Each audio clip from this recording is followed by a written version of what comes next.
Os últimos 3 anos foram de acontecimentos intensos e inimagináveis no mundo todo.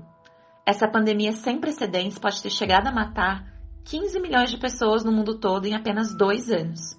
Isso sem contar o número de pessoas que carregam ou ainda vão desenvolver sequelas pelas suas vidas. E os efeitos dessa pandemia, infelizmente, não param por aí.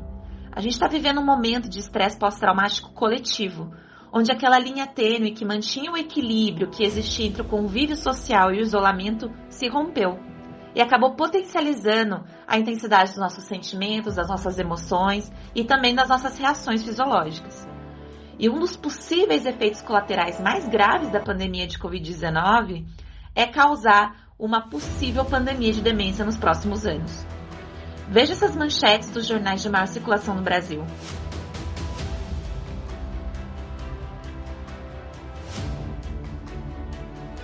Nós da Neurorádio, em parceria com a BNPG, que é a Associação Brasileira de Neuropsiquiatria Geriátrica, sabemos que não temos profissionais suficientes e adequadamente qualificados para atender toda essa demanda atual, por alguns motivos. A neurologia é um dos temas mais difíceis e complexos da prática médica, e a formação nessa área, assim como na neuroradiologia, geralmente é mais superficial durante a residência médica. E, consequentemente, o conhecimento sobre como tratar os sintomas neuropsiquiátricos e também avaliar as imagens que acompanham os quadros, geralmente é insuficiente. Por isso a gente preparou esse evento para que você se sinta mais seguro para avaliar o paciente idoso com declínio cognitivo, a sua imagem, de uma forma atualizada, descomplicada e baseada em evidência científica. Lembrando que essa demanda pode quadruplicar até 2050. Bem-vindo ao evento Decifrando as Demências. Sejam todos bem-vindos ao evento Decifrando as Demências, uma parceria entre a Neurorádio e a ABNPG, Associação Brasileira de Neuropsiquiatria Geriátrica. Meu nome é Fábio Porto, eu sou neurologista, tenho formação em Neurologia Cognitiva e do Comportamento e sou atualmente o secretário de Neurologia da ABNPG. Sempre que a gente conversa com os médicos, com as pessoas, os alunos de formação, com os residentes, até mesmo com colegas já com bastante experiência, existe a sensação de que é muito difícil abordar temas de neuropsiquiatria geriátrica. Quer dizer, fazer a correlação entre os achados cognitivos na anamnese, os sinais de alteração de comportamento, com a neuroanatomia, com os achados de neuroimagem, parece ser sempre difícil, trabalhoso. As pessoas têm insegurança, às vezes, em fazer essas correlações. Quer dizer, será que é tão fácil assim diagnosticar uma demência? Às vezes não fica na dúvida, será que é envelhecimento normal? Será que não é uma coisa psiquiátrica ou por depressão? Será que realmente é uma demência? Porque isso tem um impacto grande na vida da família, na vida do paciente. Essa pergunta, será que eu estou hiperdiagnosticando Alzheimer? Será que todo mundo que eu vejo com demência tem a doença de Alzheimer? Ou tem vários outros tipos de demência? E principalmente para os clínicos, será que eu consigo ver a imagem e tirar uma informação que faça diferença para a vida do paciente, para o meu diagnóstico? E aí a gente vê que as pessoas sempre têm isso como uma grande dificuldade. É difícil realmente fazer esse tipo de correlação. Você se identificou com o que eu falei até agora? Então, uma das provas que isso acontece é que a gente recebe algumas frases. Então eu vou ler algumas aqui para a gente. Tenho pouco conhecimento teórico sobre os subtipos de demências e como elas podem se manifestar nos exames de imagem. Então isso é verdade, né? Cada exame, cada demência tem um sinal mais ou menos característico nos exames de imagem. Será que é fácil saber essas diferenças? Olha uma outra frase. Eu tenho pouco conhecimento sobre medicina nuclear na abordagem das demências ou das doenças degenerativas. Então, a medicina nuclear é realmente uma coisa mais nova. E será que a gente tem experiência, que a gente sabe diferenciar os achados de metabolismo nas demências, por exemplo? Uma outra frase. Eu reconheço a importância dos tipos de demências, mas o entendimento das suas bases patológicas, proteínas e subtipos é muito confuso. Realmente é difícil, né? A gente sabe que é difícil na vida real. Acho que se eu soubesse interpretar melhor os exames de imagem, eu poderia ajudar muito mais o meu paciente. Isso é uma grande verdade. Quando você tem mais segurança em dar um diagnóstico, em saber um subtipo, em saber as características da doença, você consegue tratar de uma maneira melhor, de uma maneira mais adequada. Mas aí vem aquela coisa, mas tudo isso é muito trabalhoso, né? Eu não estou com tanto tempo para estudar agora. Eu não consigo ler um livro básico ou ler os livros clássicos, né? Como que eu faço para aprender isso de uma maneira mais rápida, mais prática e mais condensada? Então foi pensando nisso que a gente criou esse evento, Decifrando as Demências. Nesse evento, você verá como descomplicar todo o processo de interpretar os resultados dos testes cognitivos de triagem, da avaliação neuropsicológica, além de te mostrar o que é preciso para cuidar dos pacientes com demência de uma maneira realmente interdisciplinar. O evento será dividido em 3 etapas para facilitar o entendimento e a absorção de todo o conteúdo. A primeira etapa será de sintomas neuropsiquiátricos em demências. A segunda etapa, avaliação radiológica do paciente com declínio cognitivo. E a terceira etapa, tratamento das demências na prática. Então, hoje a gente vai começar com um caso clínico de vida real, um caso que foi visto por mim, em que eu tive dificuldade em fazer o diagnóstico, eu precisei da ajuda da neuroimagem, dos biomarcadores, e isso me ajudou a conseguir tratar o paciente de uma maneira mais adequada. Então, nessa primeira aula, a gente vai mostrar o caso clínico, né, a anamnese, os achados dos testes de rastreio neuropsicológico, a avaliação neuropsicológica, e a gente vai tentar formar hipóteses. Na próxima aula, a gente vai ver a abordagem radiológica, os achados de imagem, de ressonância, do PET-FDG, de alguns biomarcadores. Na terceira aula, a gente vai concluir o caso clínico e a gente vai discutir o tratamento farmacológico e não farmacológico. O que mudou na vida do paciente, como que a gente conseguiu orientar para melhorar a qualidade de vida. Na quarta e última aula, a gente vai apresentar uma solução para os diversos problemas desse nicho e da potencial pandemia de demências que podem estar a vir nos próximos anos. Eu vou apresentar um caso clínico de um paciente que eu atendi, mostrando a apresentação com características cognitivas, com sintomas neuropsiquiátricos, a correlação com a imagem, o desfecho, como a gente fechou um diagnóstico, qual foi o tratamento. Então, começando o caso clínico, uma mulher, 64 anos, médica e destra. Ela me procurou após um encaminhamento de um psiquiatra que faz tratamento de transtorno afetivo bipolar com ela. Então, ela foi diagnosticada aos 41 anos de idade, quando ela teve um quadro misto, com características depressivas, mas também algumas características de irritabilidade, de impulsividade, com algumas características também de hipomania. Esse quadro foi grave. Na época, ela não conseguiu trabalhar, ela precisou de várias medicações. Foi um quadro de difícil tratamento. E depois disso, então, ela recebeu o diagnóstico de transtorno afetivo bipolar. Ela ficou estável com as medicações e teve um novo episódio grave aos 57 anos. Então, a doença começou aos 41, pelo menos que foi diagnosticado, e teve um novo surto, tá? Então, um novo episódio de alteração do humor aos 57 anos. Aos 62 anos, então, há 2 anos aqui da apresentação, ela foi diagnosticada com lúpus eritematoso sistêmico e com a síndrome do anticorpo antifosfolípide. Então, os sintomas que levaram a esse diagnóstico foi uma bicitopenia, então uma leucopenia e uma plaquetopenia. Naquela época se discutiu se isso podia ser uma reação adversa ao ácido valproico, uma medicação que estava sendo usada como estabilizador do humor. Então, mais ou menos nessa época, né, aos 62 anos de idade, começou a se perceber algum declínio cognitivo. Então, Com a paciente, como que ela percebia, assim, como que era a descrição da alteração cognitiva? Ela falava que ela tinha dificuldade em achar palavras numa conversa, mas que isso era uma coisa que ela atribuía como normal de envelhecimento. Quer dizer, ela não tinha muito insight, muita percepção sobre o que estava acontecendo. Eram muito mais os filhos, as pessoas que conviviam com ela.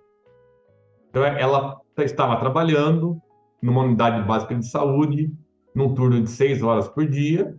Ela falava: olha, eu estou trabalhando normal, né, como médica, não estou tendo nenhum problema.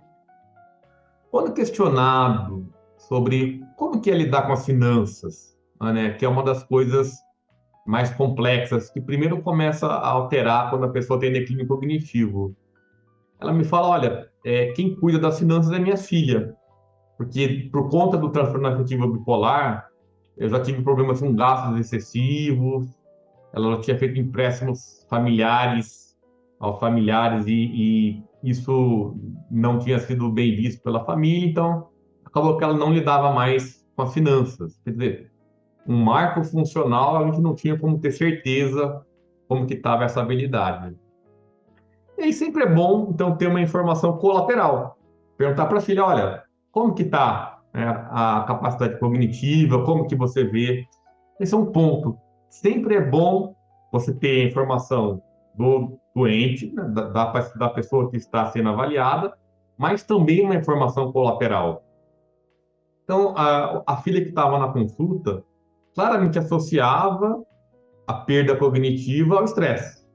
Então, uma mãe com demência que mora com a paciente e que precisa de cuidados, né?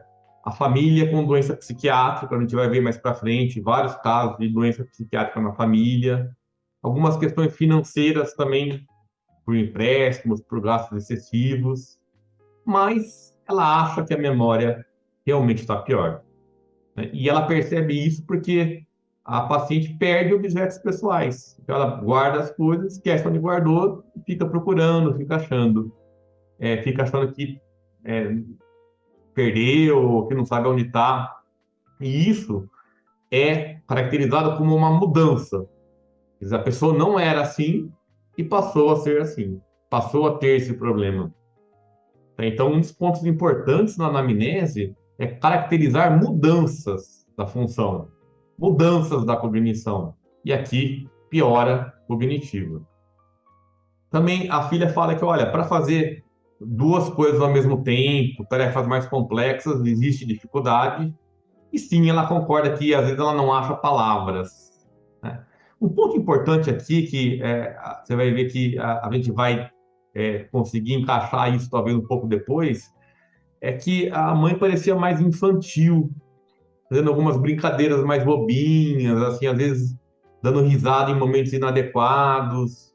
É uma coisa que também ela fala que sempre teve um pouco, né, que sempre foi meio que um ponto da personalidade dela, mas que ela acha que está um pouco mais e que algumas vezes parece uma inadequação social. Eu questionei especificamente: ela está tendo dificuldade topográfica, se perdendo para chegar nos lugares, não conseguindo traçar os caminhos, criar as rotas? Ela falou: não, ela está dirigindo normal, ela está indo para o trabalho, ela não se perde, então não temos dificuldade topográfica. Então, que doenças essa paciente tinha, então? Acima do anticorpo antifosfolípide, que foi diagnosticado naquela época e teve a bicitopenia, transtorno afetivo bipolar, né, que foi diagnosticado aos 41 anos, ela tem osteoporose e a tabagista, né, com a carga tabágica de 24,5 maços ano. E as medicações que ela está usando? Então, a aspirina, começou a usar na época do diagnóstico reumatológico. As medicações psiquiátricas, a risperidona, 0,25 miligramas por dia, uma dose bem baixa, e a bupropiona, 150 miligramas por dia, tratamento da osteoporose, lisendronato, mensalmente, e a vitamina D. História familiar: o pai faleceu aos 54 anos, então tinha história também de insuficiência cardíaca, de doença pulmonar obstrutiva crônica por tabagismo e de alcoolismo.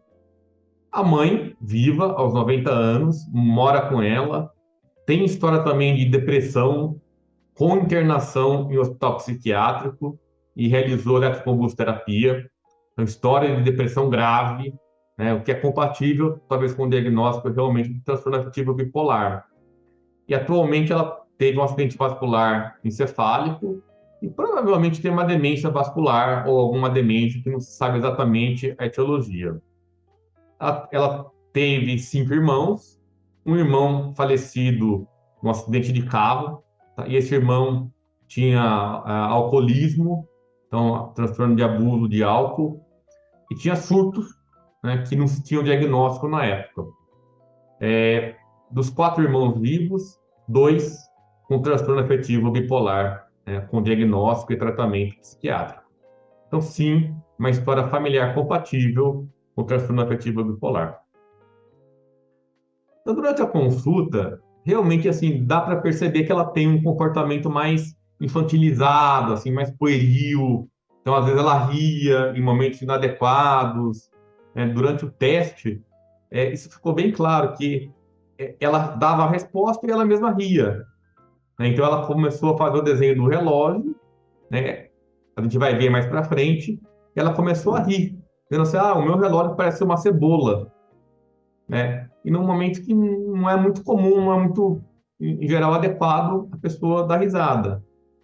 O que dava para perceber também que o discurso era vago, era tangencial, assim, você perguntava uma coisa, ela começava a falar e saía do tema, e às vezes, assim, ficava falando por muito tempo e totalmente fora do que foi perguntado, tá? Então, eu achei que isso demonstrava uma redução da pragmática no discurso, né? Então, a pragmática eu considero como que é a função executiva da linguagem, né? Quer dizer, você conseguir ajustar, planejar, executar em alta ordem questões de linguagem, questões, por exemplo, dar uma resposta elaborada a uma pergunta complexa.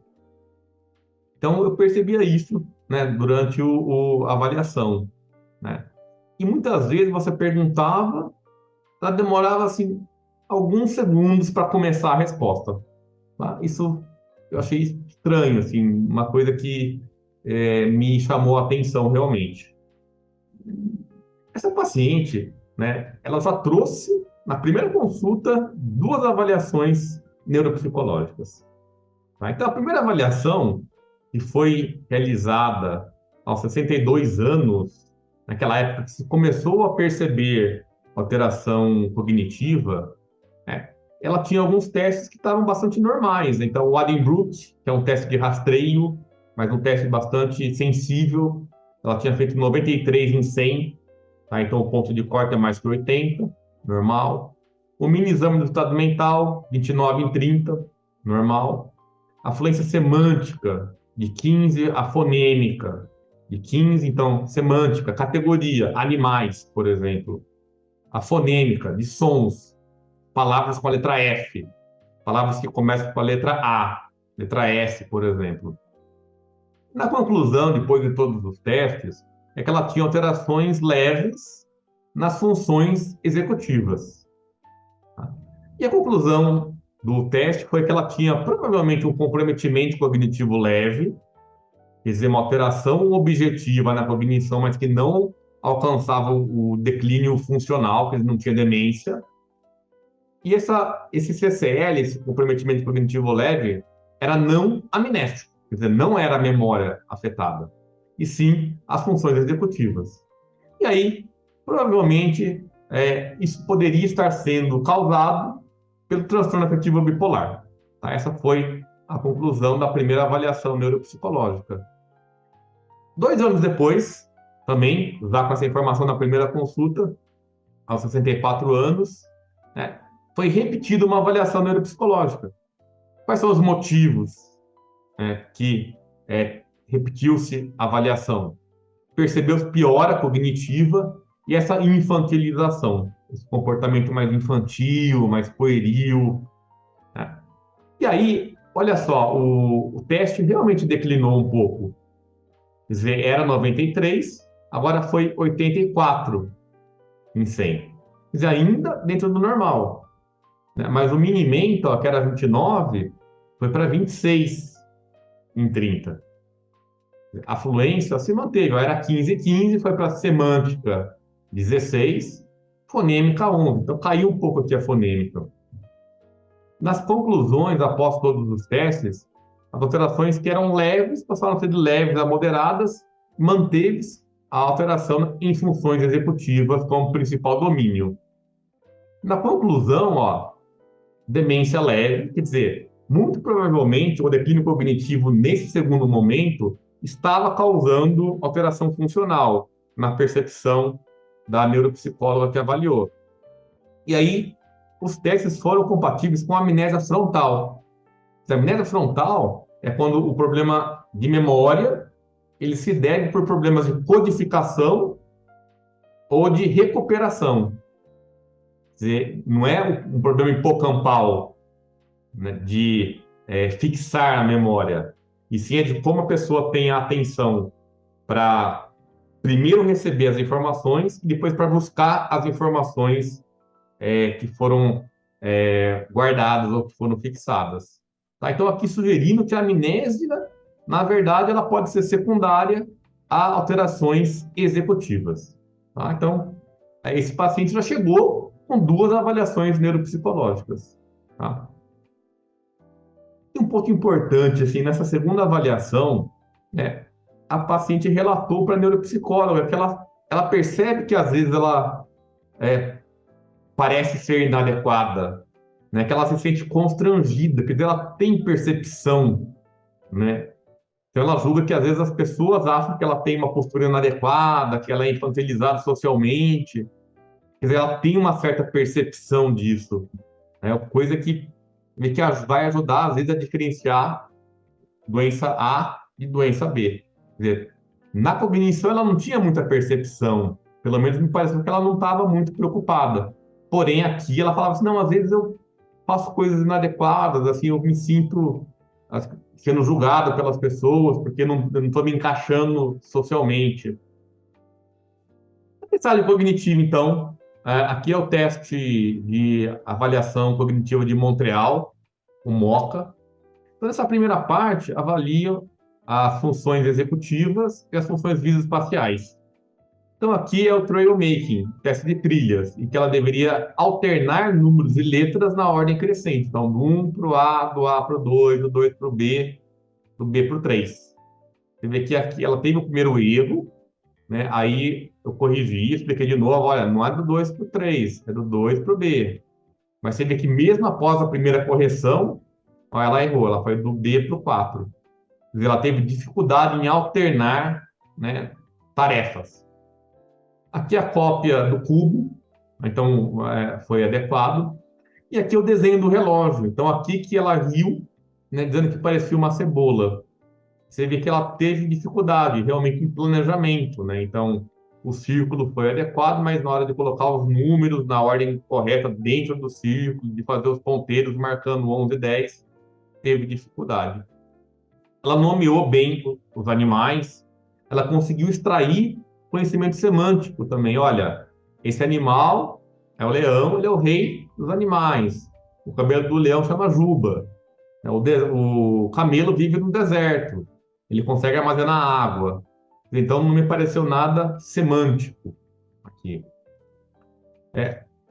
Na memória operacional, ela conseguiu repetir as 5 frases da primeira vez.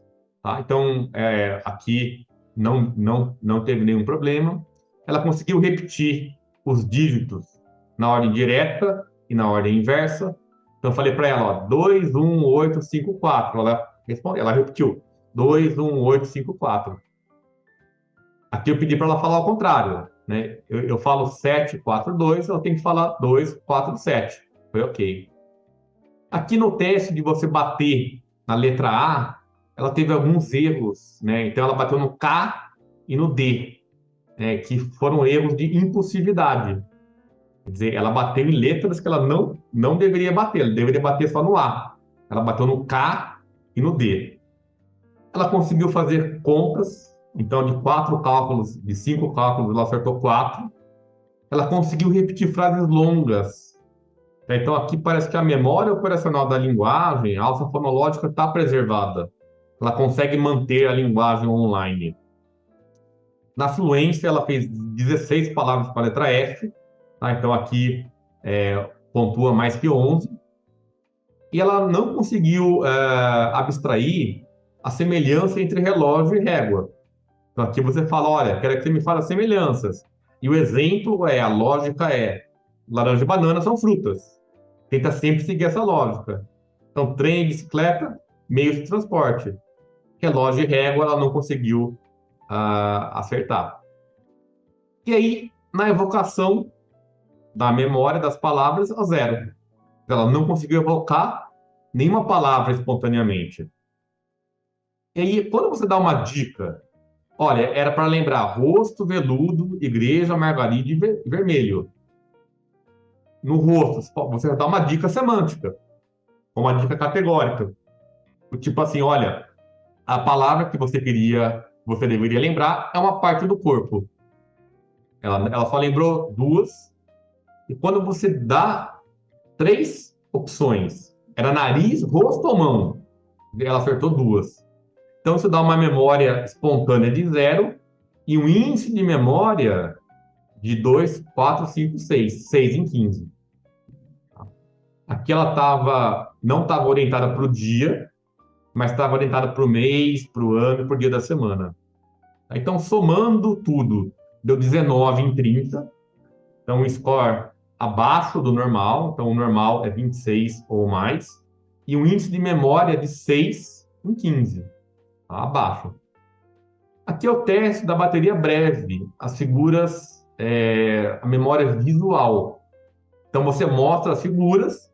A pessoa tem 3 chances de aprender 10 figuras simples. Então, ela aprendeu 7. E olha só, ela lembrou 8, né? Depois de mais ou menos 5 minutos. Quer dizer, aqui, ó, surpreendentemente, ela lembrou mais do que ela aprendeu. Tá? Aqui, claramente demonstrando que talvez essa flutuação seja realmente algumas coisas e funções executivas. Tá? Essa era a impressão. Ela reconheceu 9. Tá? Então, a memória tardia de 8 é normal. Tá? Então, aqui, esse teste ele foi normal. Depois que eu apliquei o Moca, apliquei a bateria breve, eu pedi para ela evocar as palavras do Moca, o rosto, veludo, igreja, margarida e vermelho. Ela lembrou 4 e 5. Ela lembrou mais do que da primeira vez. Então, a memória tardia foi melhor do que a mais recente, né? Isso aqui mostra também que deve ter uma flutuação, né? E o índice de memória foi 12 em 15. Quer dizer, ela melhorou o desempenho com a repetição. Aqui no teste de fluência, então, animais ela fez 12, letra P ela fez 12. Mas que claramente, ó, ela começou a rir no meio do teste, né? Então, ela parecia estar com a prosódia, assim, com a entonação da voz um pouco alterada, às vezes subia, às vezes descia. Ela ria, ela achava engraçadas as palavras, né? Então, coisa que em geral não acontece, né? Quer dizer, a pessoa está concentrada, tentando buscar palavras, ela não começa a dar risada. Aqui alguns testes, a cópia dos pentágonos, quer dizer, ela conseguiu copiar bastante adequado. E aqui, ó, esse aqui é o desenho espontâneo do relógio, né? Às vezes, para a gente saber se o problema é visoespacial ou é planejamento, é executivo, você compara a cópia espontânea, que é essa daqui, né, o desenho espontâneo, que é esse daqui, com uma cópia. Esse aqui é um relógio que eu fiz. Falei, copia para mim esse relógio. E aí, em geral, quando o problema é visoespacial, né, tanto a cópia quanto o desenho espontâneo são muito parecidos. Quer dizer, aqui, ó, claramente ela conseguiu copiar melhor, mas ela teve problemas de planejamento, realmente, ó. Então, alguns números dentro, outros números fora. Então, me pareceu que o desempenho foi um pouco melhor, mas me pareceu realmente disfunção executiva aqui. Tá? Então, uma dica, às vezes, para você diferenciar se um problema de desenhar um relógio é visoespacial ou se é executivo. O executivo, em geral, melhora um pouco quando você copia. Quer dizer, para copiar você usa muito a função, você precisa da função visoespacial. Se ela está ruim, a cópia também sai ruim, ok? E aí, eu tentei fazer um teste que avalia a cognição social. Então, esse teste é o teste de reconhecimento de emoções faciais de Ekman. Então, é um teste que avalia a capacidade da pessoa perceber a emoção do outro, né? Então, e ela foi super bem. Quer dizer, ela acertou 33 de 35. Quer dizer, um resultado muito bom. O que ela errou? Essa face aqui, ó, ela falou que era surpresa e é medo. E essa daqui, ó, que era também medo e ela falou que era surpresa. Realmente, assim, eu acho que quando a pessoa erra, assim, nojo, tristeza, você tem uma especificidade maior, né? Essas duas aqui é difícil, realmente, né? Quer dizer, eu acho que realmente é medo, mas é um erro que eu não achei tão comprometedor, tá? Mas essa paciente que eu talvez estava suspeitando de algumas coisas de cognição social pelo relato, olha só como ela foi bem nesse teste, tá? Então você vai ver que no meu teste ela teve alguns problemas claramente de funções executivas, mas também um pouco na memória, né? E aí esses casos ficam na dúvida realmente, né? Se a memória é um problema hipocampal realmente ou se ele é secundário a uma disfunção executiva, né, de um circuito mais frontal, o que pode acontecer no transtorno afetivo bipolar. Então, a gente vai ter uma outra aula demonstrando as alterações de imagem, né, desse caso. A gente vai ter também o desfecho. E eu gostaria de que vocês colocassem o que vocês acham, né, sobre qual que é a hipótese diagnóstica sobre esse caso. Vocês acham que isso é uma evolução cognitiva do transtorno afetivo bipolar? Ou ela pode ter uma demência frontotemporal que está alterando o comportamento, as funções executivas? Será que ela tem lesão vascular? Doença vascular subcortical isquêmica, que também causa alterações executivas, pode piorar traços da personalidade, ou ela tem um problema degenerativo, tipo doença de Alzheimer. Então, a doença de Alzheimer, ela em geral é uma síndrome amnésica anterógrada. Mas será que ela pode ter apresentações atípicas? Ela pode começar com talvez, exacerbação de alguns traços da personalidade, ou uma alteração cognitiva mais executiva. Será que isso é possível? Então, eu gostaria que vocês dessem a opinião de vocês e que não percam a segunda parte e a terceira parte, que vai ser a neuroimagem e a conclusão e tratamento desse caso. Muito obrigado pela atenção. Espero que vocês tenham gostado e que isso sirva para vocês conseguirem tratar cada vez melhor os pacientes na vida real. Muito obrigado. Até mais.